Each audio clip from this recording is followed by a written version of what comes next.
لا تنسى الاشتراك وتفعيل جرس الإشعارات لتتوصل بجديدنا دائما. I was 18 years old when I got married. I belonged to a very conservative family, a Baloch family, where good daughters never say no to their parents. My father wanted me to get married, and all I said was, if that makes you happy, I'll say yes. And of course, it was never a happy marriage. Just about after 2 years of getting married, about 9 years ago, I met a car accident. Somehow my husband fell asleep and the car fell in the ditch. He managed to jump out, saved himself. I'm happy for him. But I stayed inside the car and I sustained a lot of injuries. The list is a bit long. Radius ulna of my right arm were fractured. The wrist was fractured. Shoulder bone and collarbone were fractured. My whole rib cage got fractured. But that injury that changed me and my life completely was the spine injury. Many people came to rescue. They gave me CPR. They dragged me out of the car. And while they were dragging me out, I got the complete transection of my spinal cord. Those 2.5 months in the hospital were dreadful. I was at the verge of despair. One day, doctor came to me and he said, well, I heard that you wanted to be an artist, but you ended up being a housewife. I have a bad news for you. You won't be able to paint again. Next day, doctor came to me and said, your spine injury is so bad, you won't be able to walk again. I took a deep breath and I said, it's all right. Next day, doctor came to me and said, because of your spine injury and the fixation that you have in your back, you won't be able to give birth to a child again. That day, I was devastated. I started to question my existence. Why am I even alive? So what kept me going was, one day I asked my brothers, I know I have a deformed hand, but I'm tired of looking at these white walls in the hospital and wearing these white scrubs. Bring me some colors, bring me some small canvas. I want to paint. So the very first painting I made was on my deathbed, where I painted for the very first time. What an amazing therapy it was. Without uttering a single word, I could paint my heart out. I could share my story. People used to come and say, what lovely painting, so much color. Nobody could see the grief in it. Only I could. And that day I decided that I'm going to live life for myself. I am not going to be that perfect person for someone. I am just going to take this moment and I will make it perfect for myself. That I'm going to fight my fears.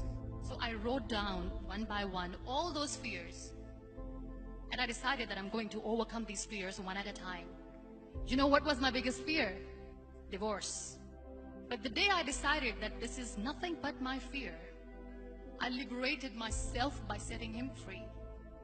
And I made myself emotionally so strong that the day I got the news that he's getting married, I sent him a text that I'm so happy for you and I wish you all the best. And he knows that I pray for him today. Number 2 was, I won't be able to be a mother again. And that was quite devastating for me. But then I realized there are so many children in the world, all they want is acceptance. So there is no point of crying, just go and adopt one. And that's what I did.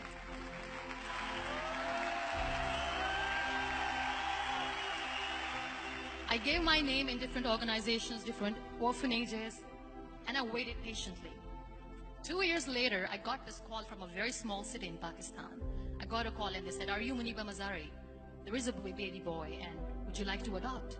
I could literally feel the labor pain. I said, yes, yes, I am going to adopt him. I am coming to take him home. And that day, I was 2 days old, and today he's 6. You know, when you end up being on the wheelchair, what's the most painful thing?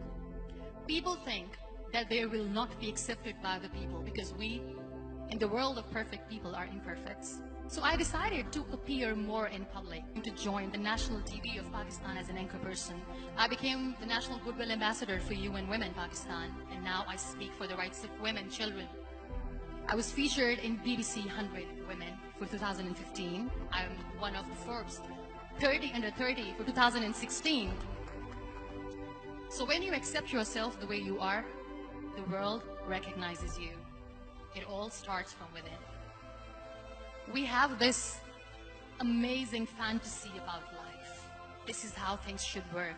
This is my plan. It should go as per my plan.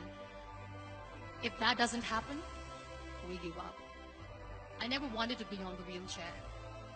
Never thought of being on the wheelchair.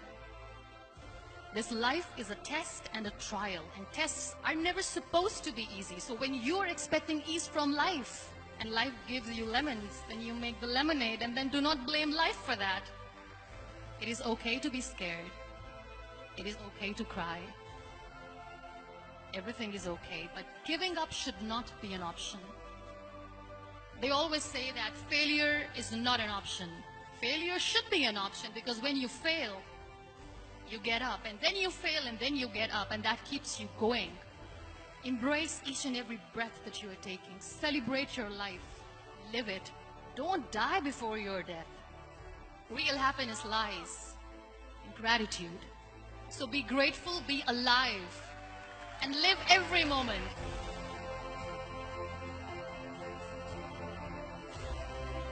شكرا للمشاهدة. لا تنسى الإعجاب بالفيديو والاشتراك بالقناة لمشاهدة المزيد من الفيديوهات.